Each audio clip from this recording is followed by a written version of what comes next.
Hi friends, welcome back to my channel. कैसे हैं आप लोग? उम्मीद करती हूँ बहुत अच्छे होंगे। मैं भी ठीक हूँ। जैसा कि आप सभी को 7 सालों से पता है कि मेरी सुबह 5 बजे उठ जाती है और सुबह उठते ही मैं नहा लेती हूँ, मायके में भी और जयपुर में भी। यहाँ पे भी मैं नहा के आ गई थी। ठाकुर जी के दर्शन मैंने भी किए, आपको भी कराए हैं। और साथ ही में यहाँ पे इलू कर रही है अपना चाय नाश्ता। डॉग्स बाहर जो है भौंक रहे हैं, थोड़ा सा इग्नोर करना उसको।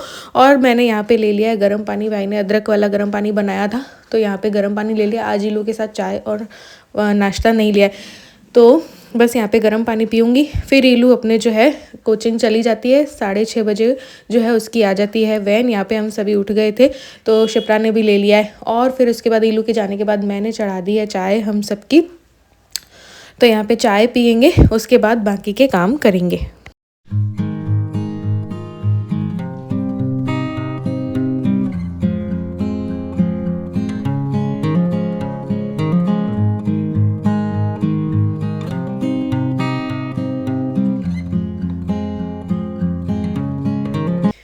यहाँ पे मैं एमी को खिला रही हूँ घिया। एमी जो है हेल्दी चीज़ें खाती है, तो ये नाश्ते में अपना घिया लेती है, छील करके कट करके इसको देते हैं। यहाँ पे मम्मी सो गई थी और आज मैंने कोई रेस्ट या नींद नहीं ली है। मैं सीधा लग गई थी बर्तन वर्तन करने में रात के, क्योंकि हमने थोड़ा बहुत छोड़ दिए थे तो बहुत ज़्यादा हो गए थे, तो वो सारे बर्तन मैंने किए। फिर मैंने किचन की जो है वो क्लीनिंग की। मैंने किचन की क्लीनिंग की तब तक में मेरी जो छोटी बहन है तो उसने घर में झाड़ू निकाल दी थी, तो उसके बाद मैं पोछा निकाल दूंगी। तो यहाँ पे गैस वैस की भी पूरी क्लीनिंग कर दी है, क्योंकि यहाँ पे भी चाय वाय जो अगर कोई गिर जाती है, दिन भर ही खाना पकता पकाता है, तो गैस की भी क्लीनिंग बहुत ज़रूरी होती है।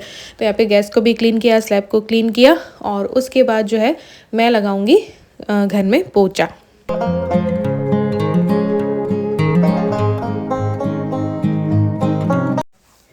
तो बस यहाँ पे मैंने पोछा लगाना स्टार्ट कर दिया था। झाड़ू निकल चुकी थी, लेकिन फिर भी जो है एमी के बाल, यानी कि एमी घर में डॉग है, तो मेरे घर में भी वही होता है कि चूचू के बाल वगैरह रहते हैं। तो मैं एक बार पोछे के बाद और झाड़ू जो है वो निकालती हूँ, ताकि प्रॉपर अच्छे से घर क्लीन हो जाए। तो सफाई में बहुत ध्यान देना पड़ता है, सफाई बहुत करनी पड़ती है। डॉग जिसके भी घर में होता है, तो एमी के लिए मैंने बोला अथक से कि इसको बाहर बांध दे, फिर ये गीले और सूखे पैर और सब लाती रहती है सफाई के बाद भी, तो थोड़ी देर बाहर बंधी रहेगी। जब पूरा सूख जाएगा तब इसको अंदर ले आएंगे। तो पोछे करने के बाद मैंने झाड़ू भी दोबारा से निकाली है, घर को सेट भी कर दिया। और यहाँ पे मेरा रूटीन ऐसा ही है, जो काम दिखता है उसमें मैं हेल्प कर देती हूँ मम्मी की। बाकी अपने घर के तो मैं और क्रिएटिविटी और करती रहती हूँ। वहाँ पे मेरा बहुत सारी चीज़ें होती हैं, बहुत सारे काम होते हैं, कई चीज़ें जो है मैं करती रहती हूँ। यहाँ पे मेरा कुछ ऐसा रूटीन है नहीं, तो जो है वही मैं व्लॉग आप लोगों के साथ शेयर कर रही हूँ। फिर मैं आई थी ऊपर छत पे, तो अब मैं करूँगी यहाँ की क्लीनिंग, क्योंकि इलू भी जो है अपना रूम जो है ऐसे ही थोड़ा बहुत छोड़ के जाती है। साथ ही में पिछले दिन जो मैंने कपड़े धोए थे, तो वो जो है सूखे नहीं थे रात, क्योंकि मैंने शाम को धोए थे। तो मैं स्टैंड क्या है इलू के रूम में अंदर डाल के चली गई थी, क्योंकि बाहर छोड़ने नहीं चाहिए कपड़े। तो तब तक मैं ये सूख चुके थे, तो इनको निकाला है। स्टैंड बाहर निकालूंगी और इलू के रूम की क्लीनिंग कर दूंगी। बाद में ये कपड़े जो है मैं समेट दूंगी। साथ ही में पास वाला रूम जो है क्षितिज का है, यानी कि भाई भाभी का है। उसमें जब भाभी नहीं होती है तो अथक, यानी कि मेरी छोटी बहन का बेटा और भाई जो है ऊपर सोते हैं, तो वो लोग चादर वदर जो भी ओढ़ते हैं, तो उसको जो है मैंने समेट दिया है। कपड़े वपड़े जो है वो भी समेट दूंगी। मुझे ऐसा ये नहीं पता है कौन सा धुले हुए हैं कौन सा नहीं धुले हुए हैं, तो एक बार मैं समेट के बस रख दूंगी। और झाड़ू जो है एक बार के मैं निकाल देती हूँ कि चलो धूल मिट्टी हो रही है तो झाड़ू निकाल देते हैं। फिर नीचे आई हूँ और हाथ वाथ धो के फिर मैंने आटा जो है वो लगा दिया। मम्मी ने सब्जी बनाई है, और मेरा आज के दिन ना कार्तिक पूर्णिमा थी, तो मेरा और मम्मी का व्रत था। तो सिर्फ खाना जो है शिप्रा का बनाना था, क्षितिज का बनाना था और बच्चों का बनाना था। तो मैंने रोटियां सेकी हैं, तब तक में मम्मी ने पकौड़ी की सब्ज़ी बना ली थी। फिर मैं वापस से नहाई हूँ, बालों को वॉश किया है और उसके बाद तैयार हो रही हूँ। फिर हम लोग कथा करेंगे सत्यनारायण जी की। तो हर महीने मैं पूर्णिमा का व्रत मैं और मेरे हस्बैंड करते हैं। हस्बैंड ने भी मेरा वहाँ पे मेरे जयपुर में व्रत कर रखा है। तो बस यहाँ पे मम्मी ने जो है थोड़ा सा जो मखाने, फूल मखाने और होते हैं ना, तो वो जो है घी में किए और कसार बनाया है। पूजा की तैयारी की है। पूजा की तैयारी होने के बाद हम लोग पूरा कथा वथा करेंगे, आरती वारती करेंगे। तो कसार बन गया है, यहाँ पे दीपक जला लिया है, तुलसी दल रख दिया है, और अक्षत और रोली और केला क्षितिज से मंगवा लिया था। तो बस यहाँ पे पूजा हमने लगा ली है मम्मी, और यहीं पे जो है सत्यनारायण जी की कथा वथा इसी रूम में ऐसे लगा के करते हैं। तो साफ़ सफाई करके हमने यहाँ पे कर लिए, और मम्मी ने अपनी पूजा कर ली है, मैं अपनी करूँगी, और उसके बाद कथा वथा करके फिर आप लोगों से मिलूँगी।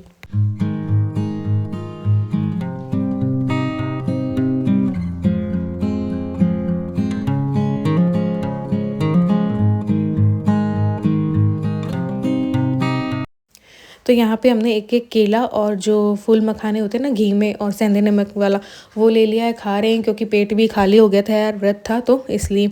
हाँ, सुबह को नाश्ता इसलिए नहीं किया क्योंकि व्रत था मेरा। मैं अब क्योंकि एडिटिंग 2 दिन बाद कर रही हूँ तो मैं भूल गई थी, तो केला खाया। उसके बाद जो है हमने चाय बना ली थी अपने लिए कि चलो चाय, मम्मी ने बोला था कि सामक बना लेती हूँ, मैंने कहा नहीं अभी सामक रहने देते हैं, चाय वाय पी लेते हैं।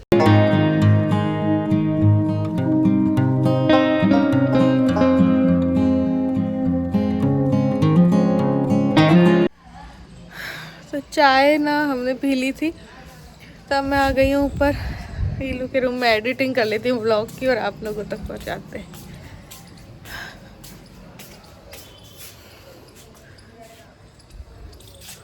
हो गया है, ईलू जस्ट आने वाली है तो उसका वेट कर रही हूँ। ये आ जाए ही नहीं।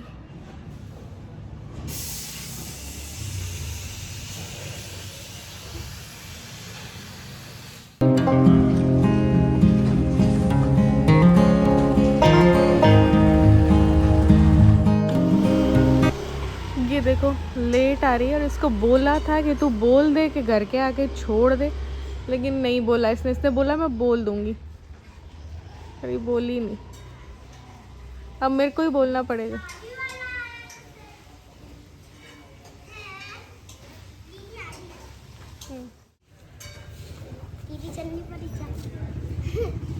तूने बोला नहीं? आज आज नहीं होता है, फिर मेरे से डांट खाएगा वो। तो जैसे ही इलू आई है तो मैंने इलू को बस खाना गरम करके सब्ज़ी और खिलाई। पकौड़ी की सब्ज़ी थी और रोटी। अथक की छुट्टी थी, मम्मी और शिप्रा जो है वो सो गए थे, तो मैंने इनको बोल रखा था फटाफट खाना खा लो, उसके बाद मैं तुम लोगों के लिए स्प्रिंग रोल बनाऊंगी। दूध पप्पीज़ को दे देती हूँ थोड़ा सा, उनकी दया आती है मुझे। बस जैसे ही बाहर निकलती हूँ, जो भी कॉलोनी में बच्चे हैं वो लोग आ जाते हैं बातें करने के लिए। ये भी जो पपीज़ हुए ना उनकी ये भी देखभाल करते हैं, हम भी करते हैं, और ये लोग मुझसे भी बहुत ज़्यादा खुले हुए हैं तो बातें मारते रहते हैं, इलू से भी मुझसे भी। तो शाम को भी हम लोग से ये बातें करते रहते हैं रात तक, और ये जब भी हम निकलते हैं तो ये आ जाते हैं बातें करने के लिए। तो बस पपीज़ को दूध पिलाया है और उसके बाद ये सो जाएंगे। उसके बाद इन लोगों के साथ भी मैंने थोड़ी सी वीडियो जो है वो शूट कर ली। इलू को भी पपीज़ का बहुत शौक है और बच्चे इसको भी बहुत पसंद करते हैं, इलू दीदी करते रहते हैं पूरे गली के बच्चे इसको। तो जैसे भी ये ट्यूशन वगैरह के लिए निकलती है हाय दीदी करते रहते हैं। तो यहाँ पे बस इलू को मैंने कहा कि अब थोड़ी देर सो जा। सोने के बाद ये 3:30 बजे के करीब उठती है और फिर अपने ऊपर रूम में चली जाती है पढ़ाई करने के लिए। 9 तारीख को इसका टेस्ट है बोर्ड पैटर्न का, तो वो उसकी थोड़ी बहुत तैयारी में चल रही है। और बस यहाँ पे मैंने तैयारी शुरू कर दी थी। व्रत तो था तो मेरे भी हाथ पैर दूजने लग गए थे। मम्मी और सो रहे थे, फिर मम्मी उठी और मम्मी ने फिर सावक बनाए थे हमारे लिए। और यहाँ पे मैंने चाउमीन जो है उबाल ली है, और बस चाउमीन जैसे बनाते हैं वैसे चाउमीन बना के उसके मैं स्प्रिंग रोल बनाऊंगी। मैदे में मैंने नमक और थोड़ा सा मोयन डाल के आटा गूँथ लिया, जैसे पपड़ी बनाते हैं ना वैसा उस टाइप का। मोयन उतना नहीं डाला है। और यहाँ पे सॉस डाल के चाउमीन बना के और बस बेल करके, स्प्रिंग रोल की शीट नहीं बनाई है, ऐसे ओनली बेल करके हम रोटी बेलते हैं ना वैसे थोड़ी पतली रोटी बेल लो, उससे भी स्प्रिंग रोल बहुत अच्छे बनते हैं। और ओनली वेजिटेबल्स के भी बना सकते हैं, लेकिन मेरा ये था कि बच्चे चाउमीन भी खा लेंगे और स्प्रिंग रोल भी खा लेंगे। तो 1-2 दिन बाद मैं चली जाऊँगी तो फिर इलू के लिए मैंने चाउमीन भी बना दी थी और स्प्रिंग रोल भी क्षितिज, अथक और इलू और शिप्रा के लिए। मेरा और मम्मी का तो व्रत था। और यहाँ पे मम्मी ने बना दिए थे सावक, तो हम दोनों ने सबसे पहले बैठ के खाए क्योंकि मेरे हाथ फिर दूजने लग गए थे, क्योंकि वो ले रखा व्रत था ना, तो फिर उतना फिर होता नहीं है। तो यहाँ पे खाना खाया हमने, मतलब कि फलाहार लिया है। उसके बाद मैंने स्प्रिंग रोल जो है बनाए थे। पहले मैंने रोटी बेली, उसमें चाउमीन रखी और उसके बाद फोल्ड करके मैदे का मैंने घोल बना रखा था, तो ऐसे करके स्प्रिंग रोल मैंने फ्राई करके और तीनों लोगों को खिलाए, 4 लोगों के लिए, शिप्रा के लिए भी रखे थे मैंने। तो ये बहुत बिल्कुल मध्यम आंच में इनको ना फ्राई करना होता है ताकि ये अंदर तक पक जाएं, बहुत क्रिस्पी हो जाएं। लो टू मीडियम फ्लेम में मैं इनको पकाती हूँ, बहुत ही क्रिस्पी बनते हैं, अच्छे बनते हैं। आज मैं तो नहीं खा पाऊँगी क्योंकि मेरा व्रत है इसलिए। तो सबको बड़े पसंद आए थे स्प्रिंग रोल। और यहाँ पे मम्मी अपना खाना बना रही थी, थोड़ा थोड़ा मैंने शूट किया, ज़्यादा मैंने शूट नहीं किया। मम्मी ने गोभी की सब्जी और मिर्ची के टिपोरे और बनाए थे शिप्रा, बर्तन कर रही है साहब। और यहाँ पे जब खाना बन गया था तो हमने खा लिया था। तो आज के व्लॉग में बस इतना ही।